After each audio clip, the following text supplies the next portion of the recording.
Sa halip na abutin ang cellphone ay ang kamay ko hinawakan niya. Nakaramdam ako ng kuryente sa pagdikit ng aming mga balat kaya naman naalarma ako pero sa halip na bawiin ang kamay ay nagawa ko. Pangsalubungin ang mga titig niya. Can I kiss Emu wife? He asked. That tone. It's so tempting. Aayoko, utal kong sagot. Sa kabila ng paghila ko sa kamay kong hawak niya ay mas lalo lang niya ako. Hindi binitawan.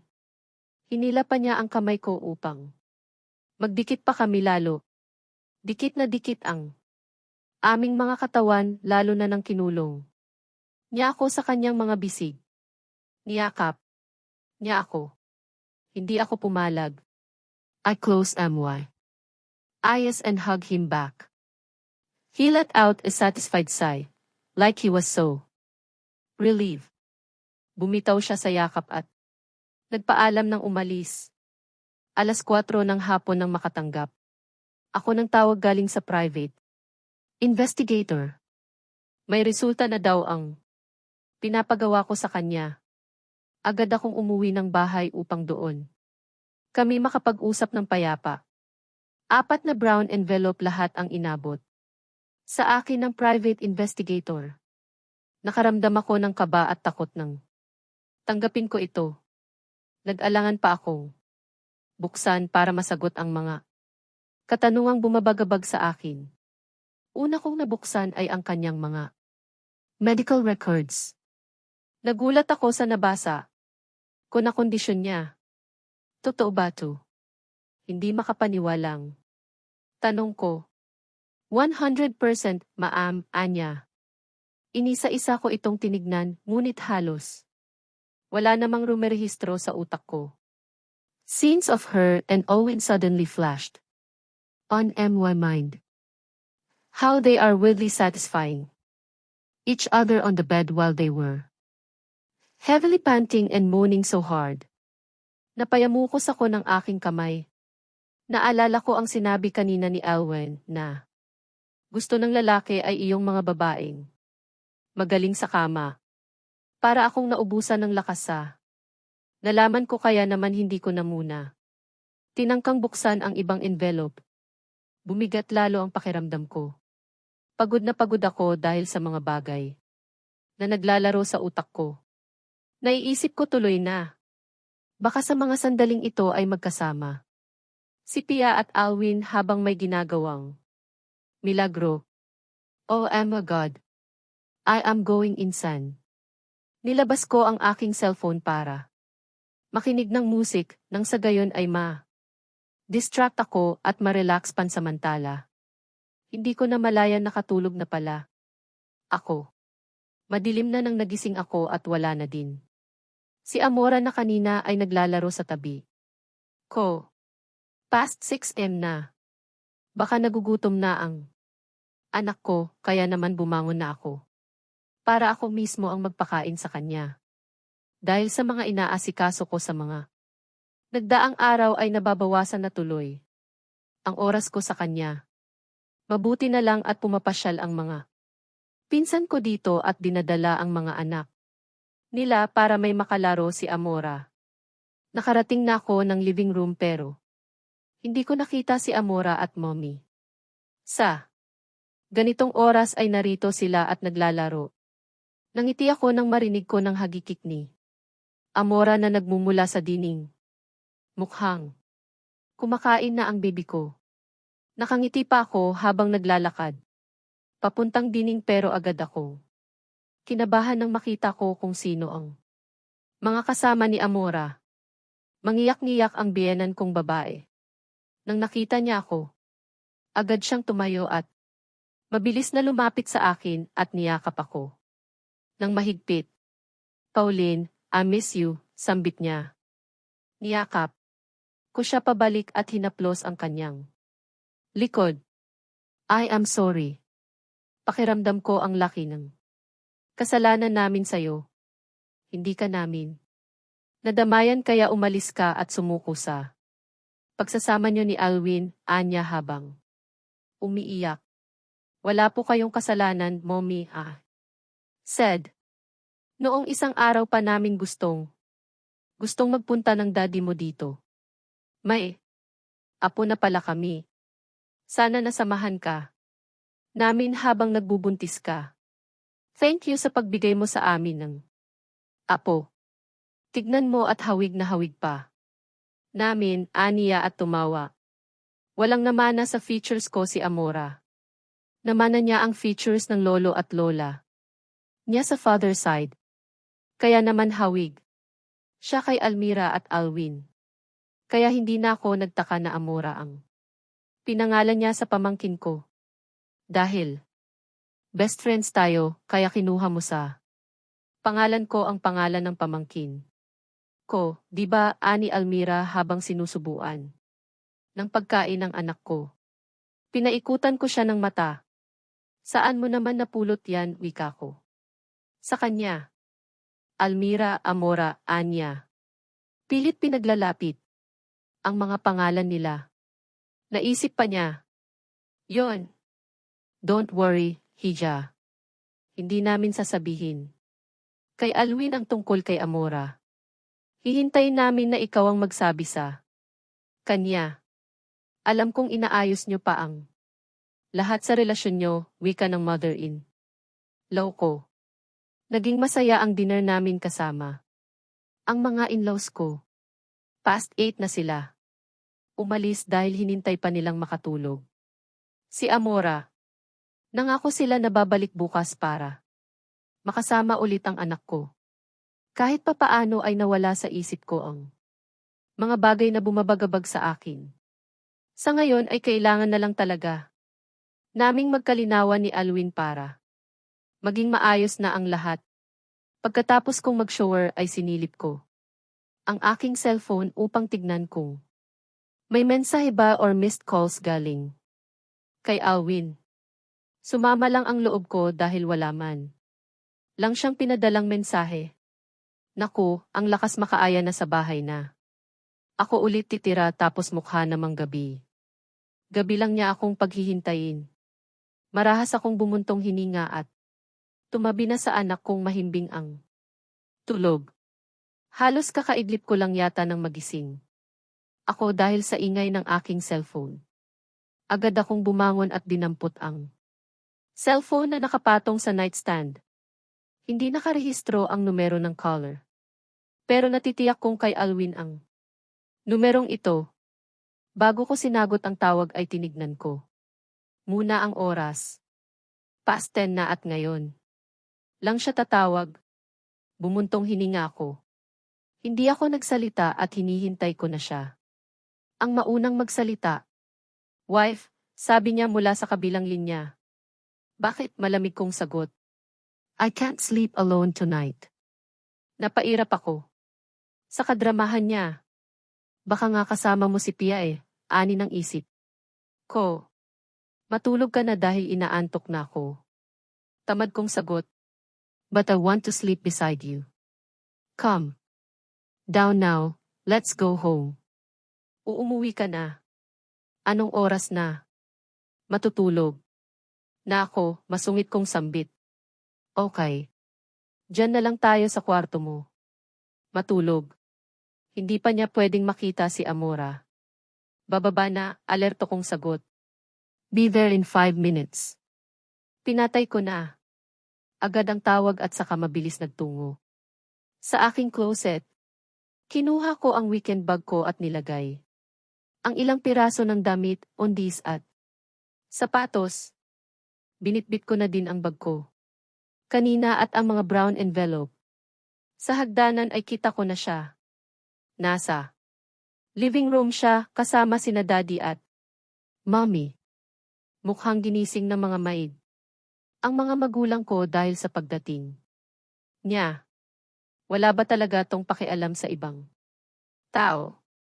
Basta kung anong gusto iyon lagi ang nasusunod. Dapat ako din ang masunod. This time, nang makita niya ako ay sinalubong niya ako para kunin ang bitbit kong weekend. Bag pagkaabot niya ay saka naman dumukwang para halikan ako pisngi. Inirapan ko siya pero siya, tila batang kilig. Nakilig. Tuloy ay nangiti na lang din ako. Sabay iling. Malapit na talaga akong maniwala na mahal niya ako dahil sa mga kinikilos niya. Sana lang talaga at hindi ka nagpapanggap, Alwin. Baka mabaliw na ako kapag niloko mo pa ako. Aalis na po kami, Mom, Dad. Pasensya na. At naistorbo pa ang tulog nyo, paalam. Niya sa mga magulang ko. Humalik muna ako kay Daddy at Mommy. Kayo na po muna ang bahala kay Amora. Mom, bulong ko kay Mommy. Okay, anak. Huwag niyo munang bibigyan. Ng kapatid si Amora, bulong din niya. Sabay hagikik. Mom, saway ko sa kanya. Nakita ko. Nakakunot ang noo ni Alwin. Umiling lang.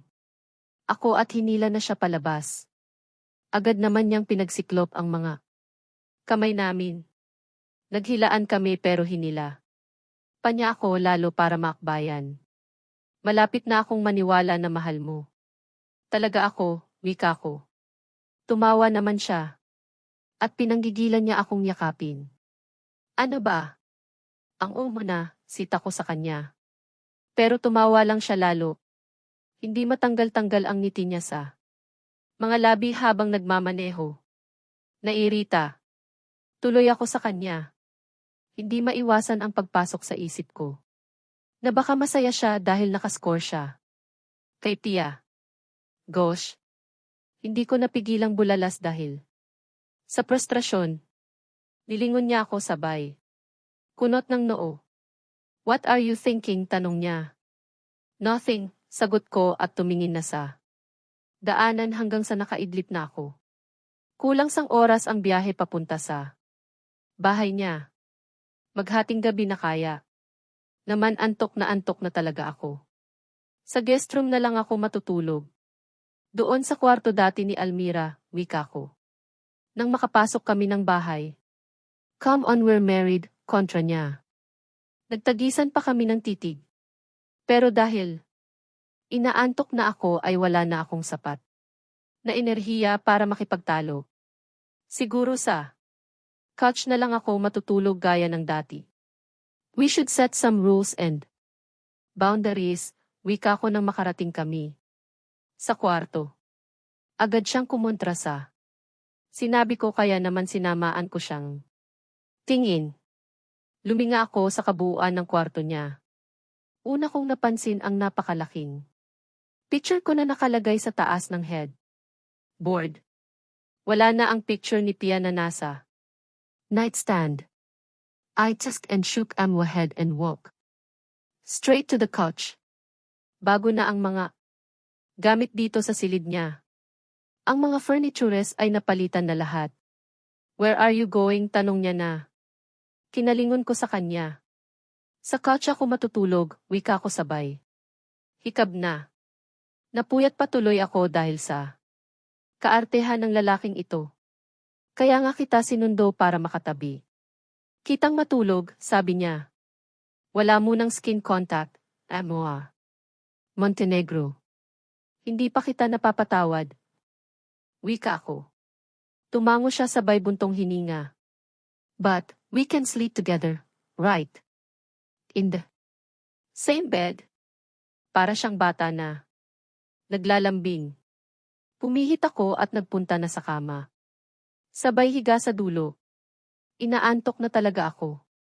Kaya naman pinikit ko na ang mga mata ko. Hindi siya agad tumabi sa akin, mukhang maliligo pa siya. Nakaramdam ako ng kaba at kiliti dahilan upang mawala ang antok ko. Parang ang lumakas din ang pandinig ko. At pati ang lagaslas ng tubig mula sa shower ay dinig na dinig ko. Heto na naman ako. Parang walang pinagbago kahit nasaktan na noon. Hindi. Ako dapat maapektuhan sa kanya. Bumaling ako sa gilid at pumasok sa loob ng quilt. Hinihila na ako ng antok nang marinig ko ang yabag niya palapit ng kama. Bigla ko na namang naramdaman ang kaba at ang kiliti sa aking tiyan. Naramdaman ko ang paggalaw ng kama. Tumabi na siya sa akin at ramdam ko ang pagpasok ng katawan niya sa loob ng quilt. I know you're still awake, Anya, pero nanatili akong walang inik. Naramdaman ko ang pagdikit ng presko niyang balat sa likod ko na siyang kinabilis ng tibok ng puso ko. Shit! Hindi pwedeng. Bumigay, paalala ko sa sarili ko. Sinampay niya ang kamay niya sa tiyan ko, habang ang mukha niya ay sinubsob niya sa buhok ko. Malakas ang paghinga niya at tumatama ito sa aking balat. Mas lalong nagwala ang puso ko at bumilis pa ang pagtibok. Nalaman niya tuloy nagising pa ako dahil sa mabilis na tibok ng puso ko. Baka iniisip din niya na masyado akong apektado sa kanya. Narinig ko ang mahina niyang pagtawa. Thank you, wife, bulong niya na. Nagpatayo ng balahibo sa aking batok. Dahil sa pagtama ng hininga niya doon. Naramdaman ko ang mga bulta-bultahing kuryente na dumaloy sa katawan ko dahil sa pagkakadikit ng katawan namin. Pakiramdam ko tuloy miss na miss ko siya. Gusto kong maiyak at yumakap sa kanya. Pero hindi pa pwede. Madami pa akong katanungan. Madami din akong mga agam-agam na siyang nagiging dahilan ng pagkaramdam ko ng insecurity sa aking sarili at sa aming relasyon. Be good this time, mahina kong sambit. Please, be a good husband this time. Promise, wife, bulong niya. Promise me that you won't leave me. Again, Anya. Tanging sagot ko. I don't want that kind of answer. I won't leave. As long as you won't fail. Me, sagot ko. Tumango siya. I've been longing so long for this. Nakakalungkot mag-isa, nakakalungkot. Ang umuwi sa bahay at walang dadatnan. Na asawa. Nakakamiss makatabi ka sa pagtulog, Anya sa nanginginig na boses. He's crying. Naiyak din ako, tinakip ko ang palad ko sa aking mga mata. I missed him so much too. Huminga ako ng malalim at saka nagpakawala ng hangin. I wanted to ask him. Did you Pia? Wika ko na hindi ko maituloy-tuloy dahil natatakot ako sa sagot.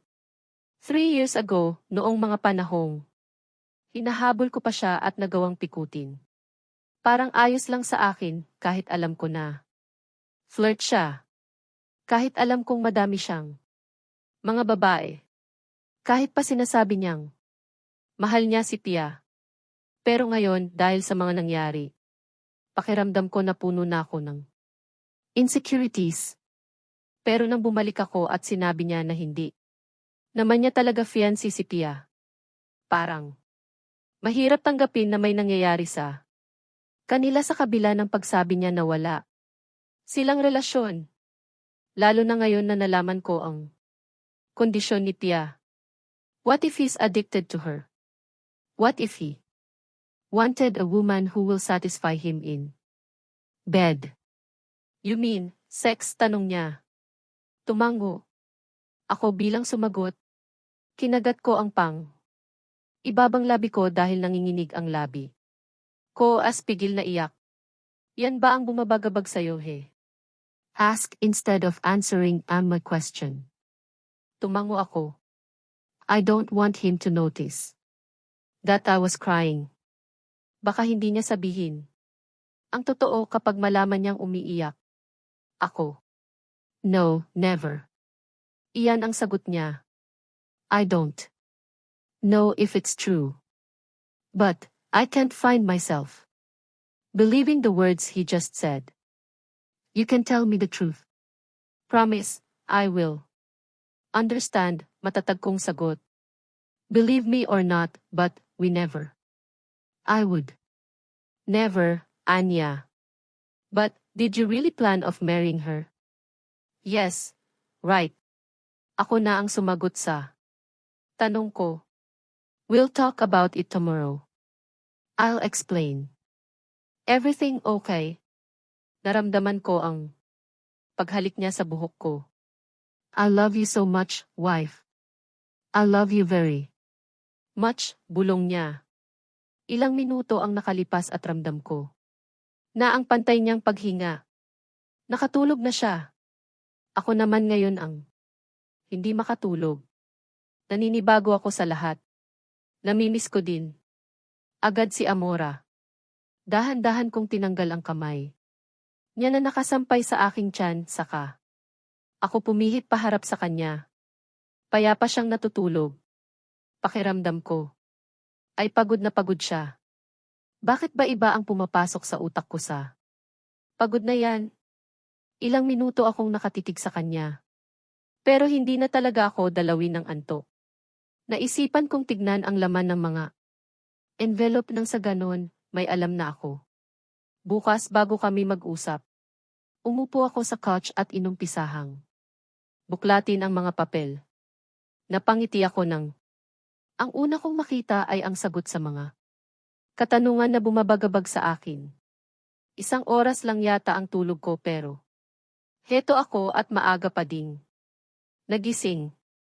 Unang araw namin ulit bilang mag-asawa. Naisip ko na hindi lang siya dapat ang maging mabuting asawa. Dapat gawin ko pa din ang part ko. Kaya heto, magluluto ako ng breakfast. Kasama ko dito sa kusina si Manang. Sinabi niya sa akin na masaya daw siya at bumalik na ako. Saksi daw siya sa mga pinagdaanan ni Alwin noong umalis ako. Mangiyak-ngiyak siya habang nagkukwento. Naluha din tuloy ako. Alasit na nang matapos ko ang paghahanda ng almusal. Manang, gising na ba si Alwin? Dinig ko ang boses ni Pia mula sa hamba. Paano nakapasok ang babae na to? Naiwan ko yatang bukas ang pinto. Kaninang nagdilig ako ng halaman. Bulong ni Manang. Nilingon ko si Pia at nagulat ako ng may kasama siyang bata. May bitbit din siyang paper bag na natitiyak kong pagkain para kay Alwin. Tinaasan ko siya ng kilay. Nandito ka pala, anya sa mapang-uyam. Natono. Gusto kong matawa sa kanya. Kung makaasta, dinaig pa ako. Asawa ko, malamang na nandito ako. Wika ko sa mataray na tono. Hindi siya umimik at nakatitig lang sa akin. Hindi ba niya alam na hindi annulled ang kasal namin? Sa bagay, kung alam niya hindi niya ipagdudukdukan na fiancé siya ng asawa ko. O makapal lang talaga ang mukha niya. Feeling entitled. Hindi mo pwede tawagin na fiancé ang sarili mo kung ang pinagpipilitan mong nobyo ay may asawa. Naman, anong ginagawa mo dito? Ang aga-aga. Nandito ka na, wika ko. Umisi siya at dire-diretsong naglakad hanggang sa mesa. Pinatong niya ang dala niya sabay. Buhat sa anak niya at pinaupo sa chair. Hindi mo ba alam na bahay ko ang nasa tapat? Binili sa akin ni Alwin, sagot niya na. Nagpainit ng dugo ko. Ang hina mo pala. Bakit hindi ka na lang lumipat dito nang wala ko, di sana minumi.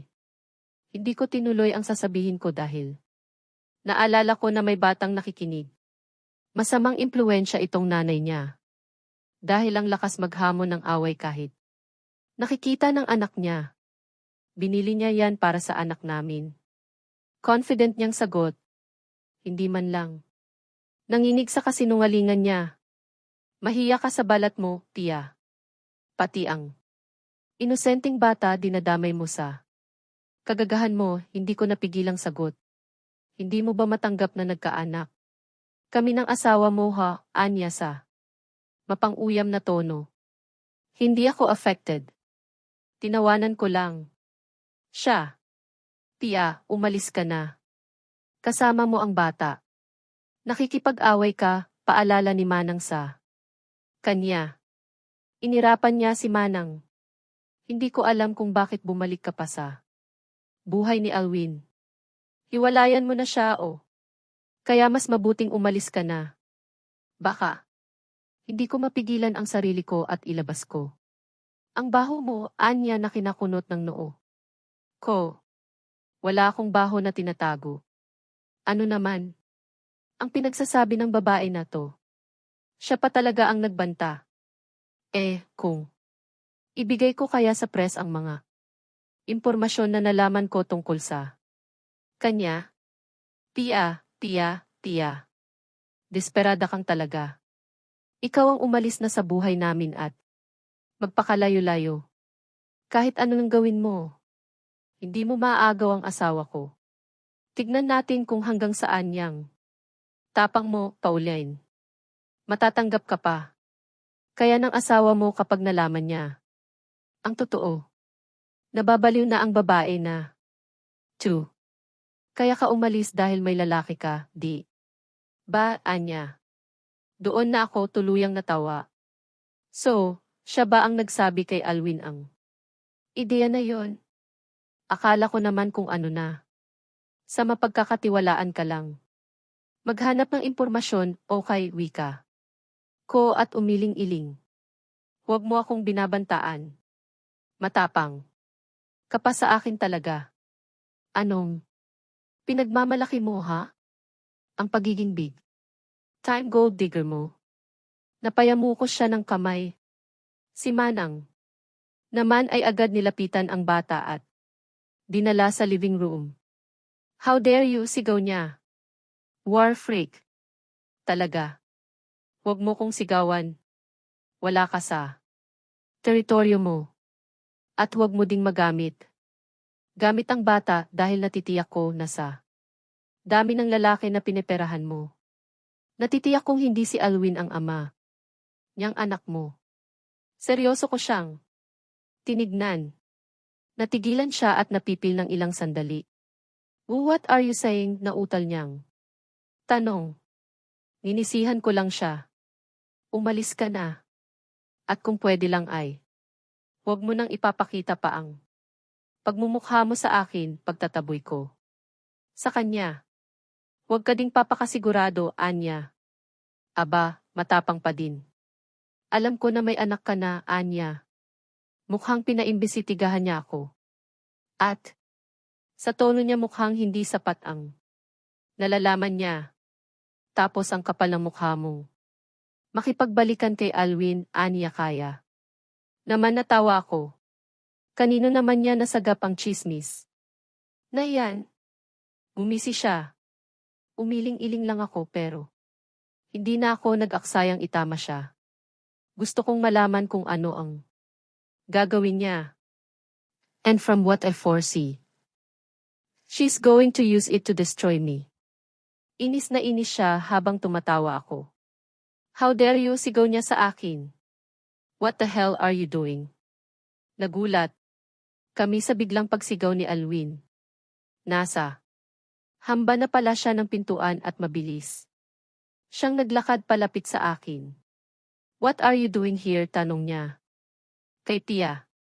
I told you, she's not worthy, sigaw niya at padabog na nagmart sa paalis. Akala ko. Mag-iinarte pa. Are you okay? Tanong niya sa akin. Habang sinusuri ako. Tingin ba niya? Sinaktan ako ni Pia. I won't let that happen. Bumuntong hininga siya saka ako niyakap. Nang mahigpit.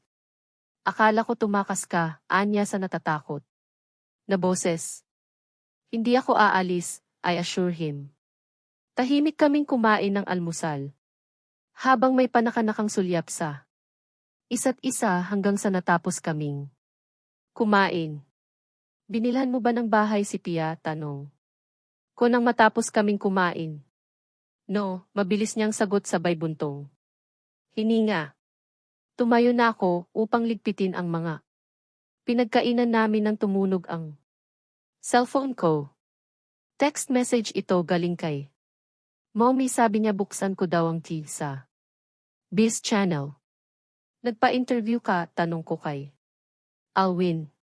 Ngumiti lang siya sa akin at hindi sumagot.